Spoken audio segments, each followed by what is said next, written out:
We're choosing Amber for the VP role. I can still recall precisely how the atmosphere shifted when those words landed, like the room had been drained of oxygen in an instant. My chest tightened, heat rushed to my face in a wave of humiliation as I sat across from Martin, our CEO, in that polished conference room where I'd pitched hundreds of successful strategies over the years. "I don't understand," I managed, my voice pathetically small. "My numbers lead the entire division. I've dedicated 25 years to this place." "Yes, Diana, we're aware." Martin's smile never touched his eyes. He tapped his Mont Blanc pen against my evaluation, the one proving I'd surpassed every expectation, and we appreciate that loyalty. But Crestwood needs new energy, fresh viewpoints. Amber brings spark. The clients react well to new blood, as if mine had spoiled the moment I turned 48. "She's been here 6 months," I whispered, feeling something inside me splinter. "I built those client relationships. I taught her everything." Martin leaned closer, softening his tone like he was granting me a kindness. "Look, it's not personal. The board believes Amber fits better with our direction. The tech world shifts quickly. We need someone who can keep pace." Keep pace, as if I hadn't been racing ahead of everyone for decades. I nodded numbly, rose on legs that felt disconnected from my body, and walked out past the glass-lined offices where everyone pretended not to stare. Past Amber's desk where she sat with her flawless blonde topknot, already updating her email signature to include Vice President of Client Relations.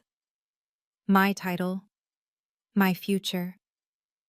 Hi, I'm Diana Mercer, 48 years old, mother to 2 college students I raised mostly alone after my ex decided fatherhood restrained his entrepreneurial flair. A career woman who trusted that excellence would always be recognized. A fool who gave her best years to a company that tossed her aside the moment her crow's feet appeared on video calls. Before I get into what happened next, because believe me, this story bends in directions even I didn't foresee, take a moment to like this video and subscribe. I read every single comment, so let me know where you're watching from.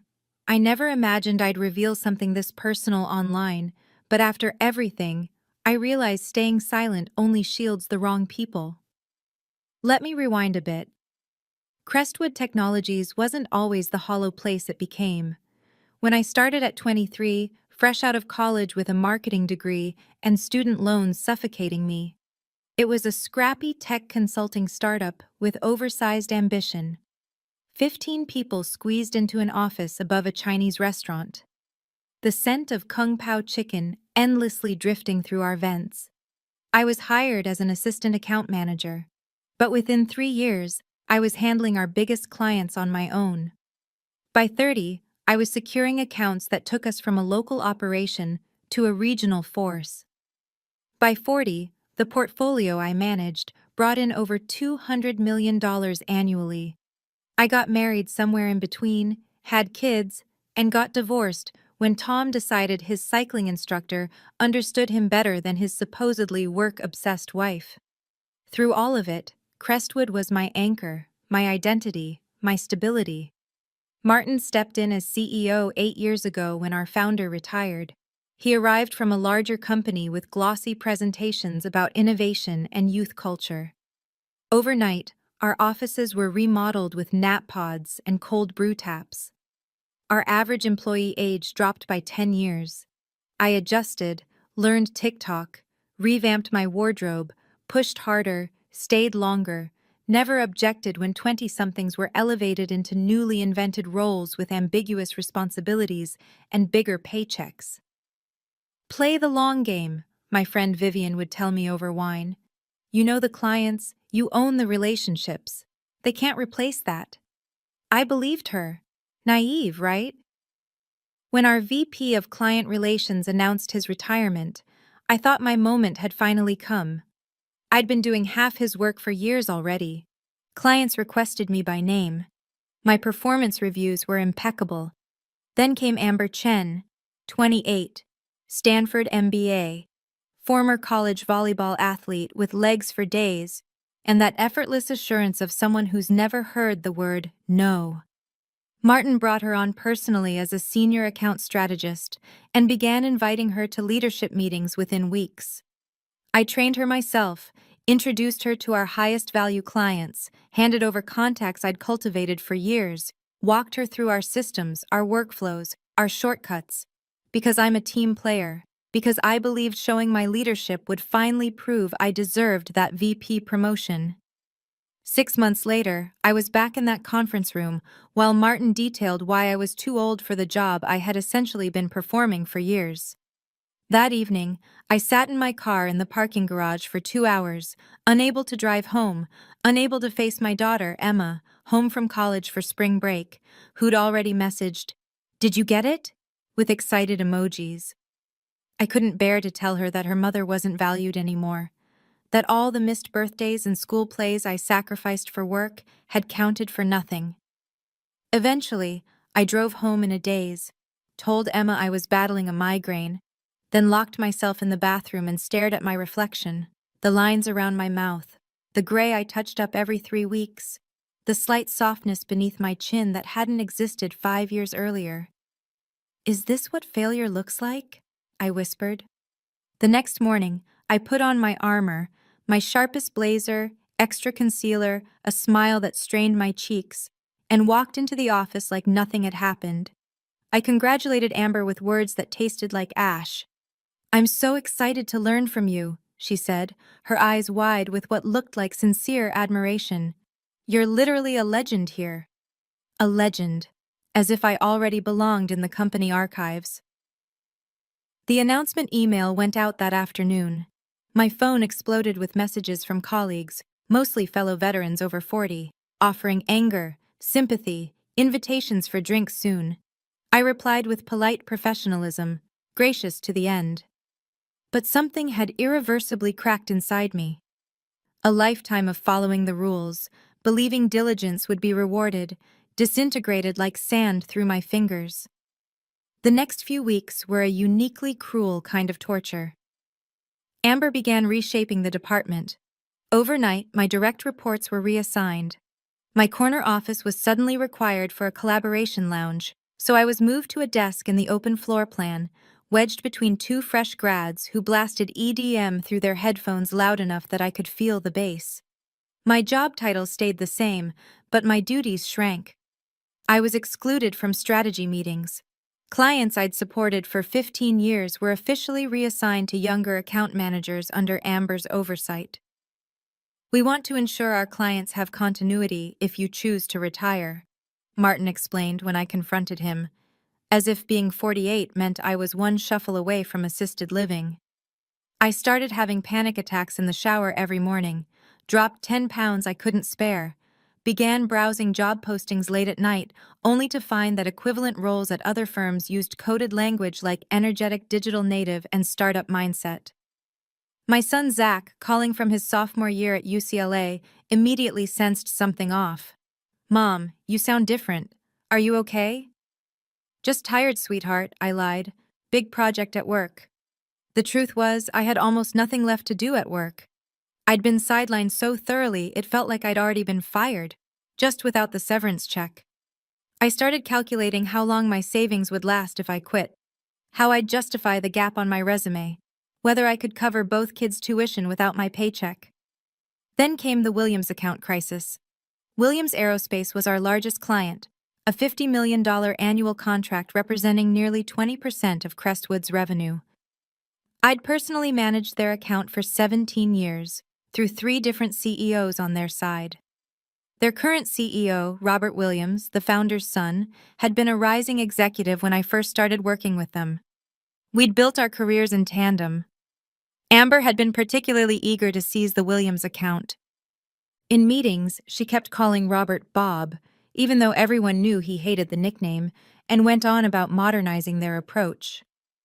3 months after her promotion, Williams skipped a quarterly review meeting. Then they rescheduled, and skipped again. Their invoices, once paid with precision, suddenly started showing delays. I heard whispers but kept my head down. Not my problem anymore, right? Then came that Wednesday morning. I was at my sad little desk updating my LinkedIn profile when Martin appeared beside me, face pale. "Diana, conference room, now." Inside, I found Amber pacing, her usual composure shattered. Two board members stared grimly from the video screen. "What's going on?" I asked, taking a seat. Martin ran his hands through his thinning hair. "Williams is threatening to cancel their contract, all of it, effective immediately." The room seemed to tilt sideways. "On what grounds?"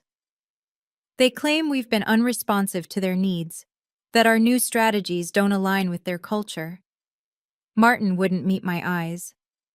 "Robert Williams is demanding to speak to you personally, says if you're not on the call this afternoon, they're walking." I felt a dangerous flutter of satisfaction beneath my ribs.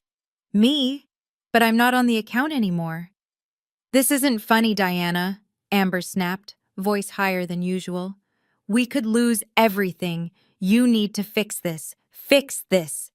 After they'd pushed me aside, after making it clear I was obsolete. "What exactly do you want me to do?" I asked, voice level. "Whatever it takes," Martin said. "Tell Williams there was a miscommunication, that you're still involved, that Amber works under your supervision."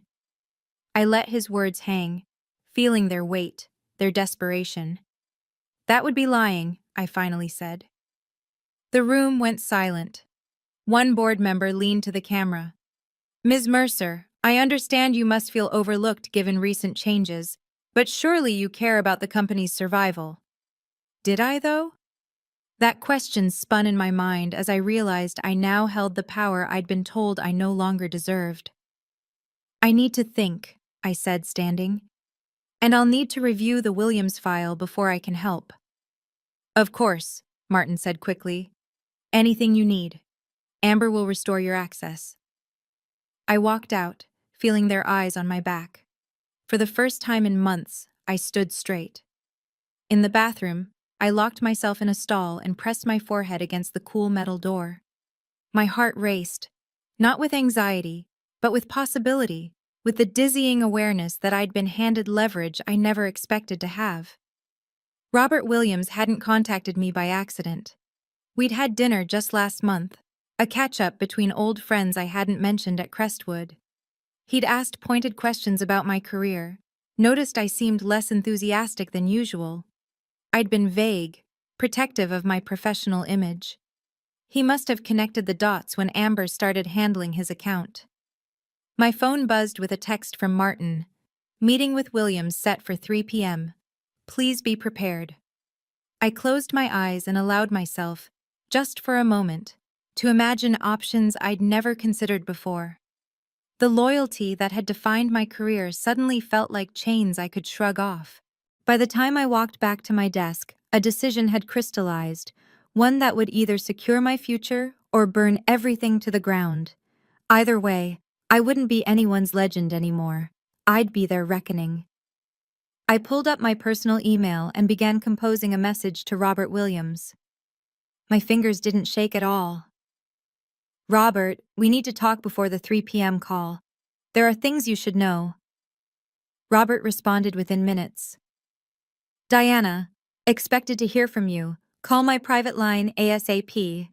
I glanced around the office. Amber was huddled with Martin in his glass-walled office, both gesturing frantically. No one was watching me. I grabbed my purse, walked calmly to the stairwell, and called Robert once the heavy metal door closed behind me. "This explains so much," he said, after I'd laid out the situation, my demotion, and everything but names, how I'd been systematically pushed aside. "The new proposals from Crestwood are garbage, complete misunderstanding of our needs." "Amber's smart," I said, surprising myself with my fairness. "Just inexperienced." "Smart doesn't matter when the board is breathing down my neck about wasted marketing dollars." Robert's voice hardened. "Look, I didn't call just because I miss working with you, though I do. Our numbers are down 12% since they took you off our account. My CFO is talking about finding a new agency altogether." My heart pounded as I paced the concrete stairwell. "What exactly do you want, Robert?" I asked. "You back on our account fully empowered, Or we walk. He paused. Unless you've already got one foot out the door. The question hung between us. Did I? Should I? I needed to think about what was best for me now. I answered carefully. We'll think fast. I meant what I said. If you're not running point for us by the end of the week, we're pulling the contract. And Diana, you might want to check your email more often. There are people who still value experience in this industry. We hung up, and I checked my personal email again. 3 messages from competing agencies, all sent within the past month, with subject lines like opportunity to discuss and confidential interest in your expertise. I'd been so focused on saving my position at Crestwood that I hadn't noticed the recruiters circling. For the first time in months, a genuine smile spread across my face. I had options. I had leverage. I had power. Walking back into the office, I felt like a different person than the one who'd left minutes before. Martin spotted me and waved me into his office urgently. What did Williams say? Have you spoken to him? His forehead glistened with sweat. Not yet, I lied smoothly. But I've reviewed what's happened with the account. Mind if I sit? I planted myself in the chair across from his desk without waiting for permission. The power chair, the one visitors rarely got to use. We don't have time, Martin began. Actually, we do, I interrupted, enjoying the startled look on his face. The call isn't for 3 hours, and before I salvage this situation, we need to clarify terms. Amber, who had been standing by the window, turned sharply. Terms? Yes, I said, crossing my legs and adjusting my blazer. If I'm going to convince Williams to stay, I need to know exactly what my role will be moving forward. Martin's relief was obvious. He assumed this was just a negotiation for a better title, maybe more money.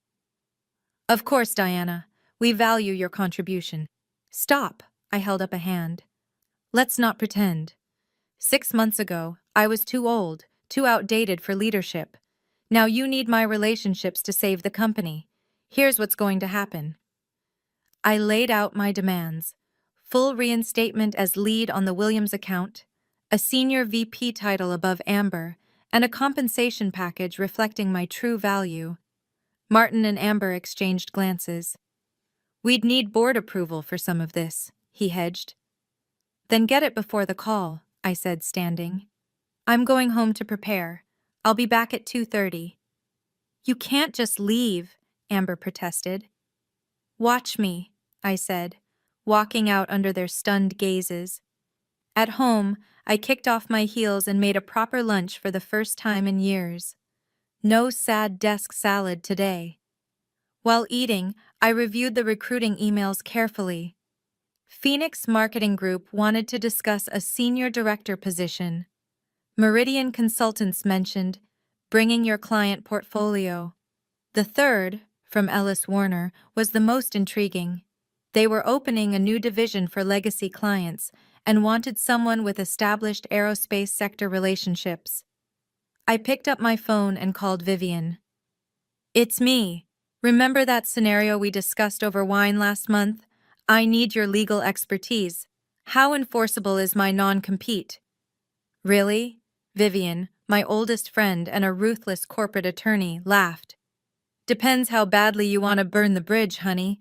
Let's just say I've got matches and gasoline ready. By the time I returned to Crestwood at 2:30, I had 3 meetings scheduled with competing agencies, a clear understanding of navigating my non-compete clause, and a secondary email sent to Robert Williams with some very interesting attachments. Martin, Amber, and now the full executive team waited in the conference room.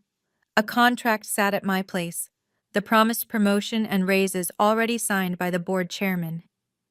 Diana. Martin's smile was too wide, too desperate. We're so pleased to offer you this enhanced role. The board met virtually and unanimously approved everything you asked for. I picked up the contract, flipped through it without sitting. Thank you. This looks comprehensive. Relief flooded his face. Excellent. Now, about the Williams call, I said, placing the unsigned contract back on the table. I've been thinking about how to approach this, and I believe honesty is the best policy. The room. Temperature seemed to drop 10 degrees. What does that mean exactly? Asked our CFO, Garrett, eyes narrowing. It means I'm going to tell Robert Williams the truth, that I was pushed aside because of my age, that the company values youth over experience, that I was excluded from leadership because I didn't fit the image Crestwood wanted to project. Martin's face drained of color. That would be extremely unprofessional. Would it? I tilted my head. More unprofessional than what happened to me. More unprofessional than lying to a $50 million client about who's actually running their account. You can't possibly, Amber started. I absolutely can, I cut her off. Unless? Unless what? Martin demanded. I pulled my own document from my bag and slid it across the table. Unless you sign this instead. It wasn't just a revised employment contract. It was a separation agreement, 3 years' salary as severance, full benefits continuation, and most importantly, a complete waiver of my non-compete and non-solicitation clauses. You're quitting? Martin looked bewildered, after fighting for the promotion. I'm not fighting for a promotion, I corrected him. I'm fighting for what I'm worth. And Crestwood has made it abundantly clear it doesn't value what I bring to the table. So yes, I'm leaving. The only question is whether I leave with Williams Aerospace as a client, or whether I help you keep them. The executives exchanged panicked glances. Garrett picked up my separation agreement, scanning it with growing alarm. This is extortion, he sputtered. This is business, I replied calmly.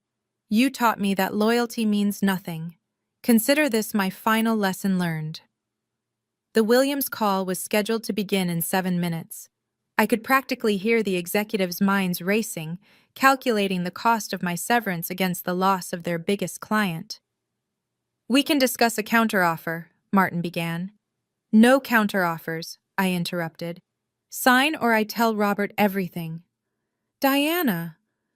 Amber's voice was quiet now, all confidence drained.